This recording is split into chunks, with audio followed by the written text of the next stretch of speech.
Hello YouTube family, જય શ્રી કૃષ્ણ બધાને. કેમ છો બધાય? આજે આપણે બનાવવાની છે ખજૂર અને લાલ મરચાંની એક સરસ મજાની ઇન્સ્ટન્ટ ચટણી. તો એના માટે શું જોઈ, જેટલો મરચાં લીધા હોય એટલી જ દરેક વસ્તુ લેવાની. મેં 250 ગ્રામ અત્યારે મરચાં લીધા છે, 250 ગ્રામ બિયા કાઢીને ખજૂર લીધો છે, 250 ગ્રામ સાકર છે, આને આપણે મિક્સરમાં દરવાની છે, 250 ગ્રામ સાકર છે, 250 ગ્રામ લીંબુનો રસ છે અને સ્વાદ અનુસાર મીઠું. તો ચાલો શરૂ કરીએ. જો મરચાંને આવી રીતે છે ને આપણે બધા જ બિયા કાઢી નાખવાના, અને તીખા મરચાં હોય ને તો રગું કે આવી રીતે આખું સાફ કરી અને કટકા કરી લેવાના. અને આપણે ચોપરમાં ચોપ કરવાનું છે.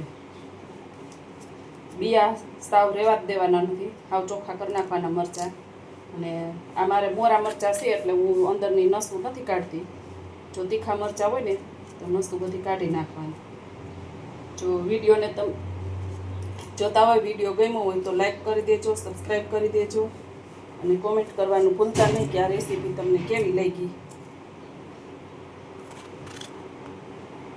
આવી રીતે આપણે બધા જ મરચાંના બિયા કાઢી નાખ્યા અને આપણે ચોપરમાં ચોપ કરી લેવાનું છે.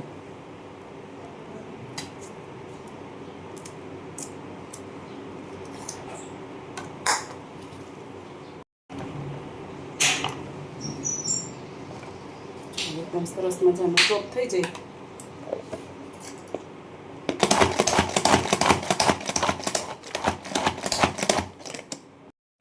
આવી રીતની ચોપ કરી નાખવાની, અધકચરી કરવાની, એકદમ બારીકઈ નથી કરવાની ને એકદમ મોટી નથી રાખવાની. તો આપણે જે બાઉલમાં મિક્સ કરવું છે એ જ બાઉલમાં આપણે લઈ લઈએ.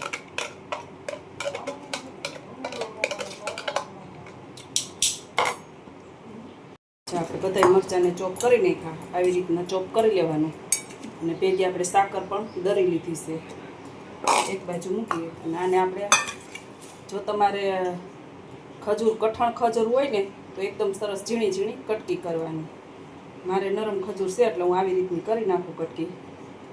આખો નથી રહેવા દેવાનો, સેજ સેજ નાના નાના ટુકડા કરી નાખવાના. પણ ખજૂરની કટકી હોય ને તો ખાવામાં મજા આવે. અને માપ આનું એક જ સરખું છે. 250 મરચાં છે, 250 ગ્રામ ખજૂર છે, 250 ગ્રામ લીંબુ છે અને 250 ગ્રામ સાકર છે દળેલી. એટલે બધું એક સરખું બેલેન્સ થઈ જાય. અને આ ચટણી તમારે રોટલી, પરોઠા, પૂરી કે કોઈ પણ સાથે ખાઈ શકાય.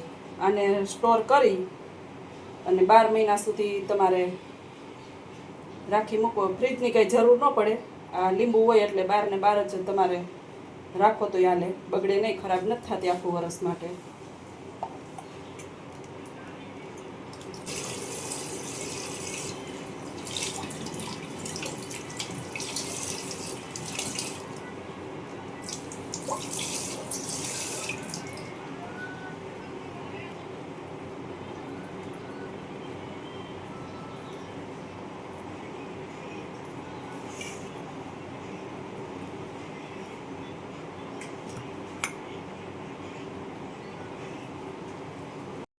જો આપણે આવી રીતે ખજૂરના ટુકડા પણ કરી લીધા અને હવે આપણે લીંબુનો રસ કાઢી લઈએ.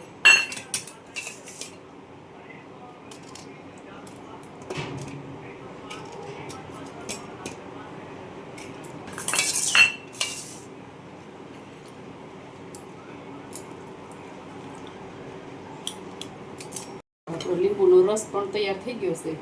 હવે આની અંદર આપણે બધું મિક્સ કરી દઈએ.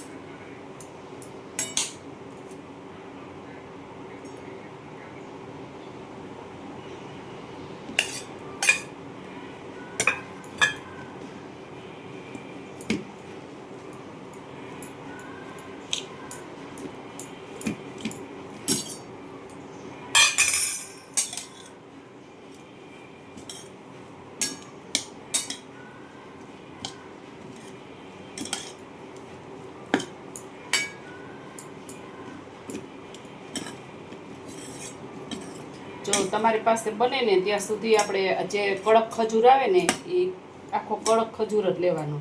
એટલે એકદમ કટકી છે ને છૂટી છૂટી રહે.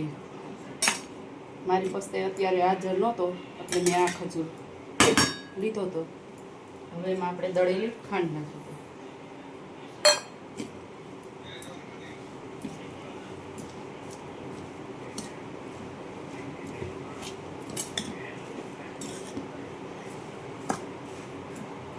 ભેગું આપણે લીંબુનો રસ,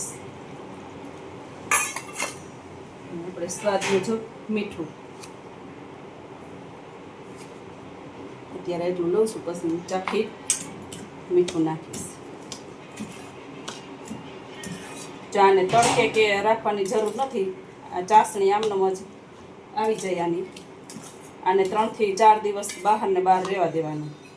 અને કાયમ તમારે જે ગોળ કેરીનું અથાણું કે સાકરમાં અથાણું કરતા હોય ને તડકા છાયાનું કેમ આપણે હલાવ્યા રાખી, એવી રીતે આમ બહાર ને બહાર રહેવા દેવાનું. 3-4 દિવસ આમનામ તમારે સવાર સાંજ 2 ટાઈમ મિક્સ કર્યા રાખવાનું, એટલે એકદમ સરસની ચાસણી થઈ જાય.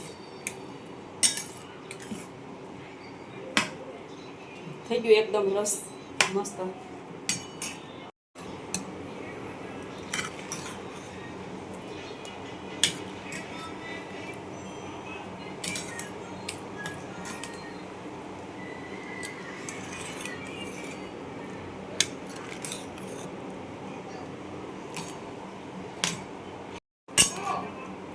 જો એકદમ સરસ મિક્સ થઈ ગયું છે. હવે અને ઢાંકીને 4 દિવસ હું રહેવા દઈશ, પછી આપણે બોટલમાં ભરી દઈશું.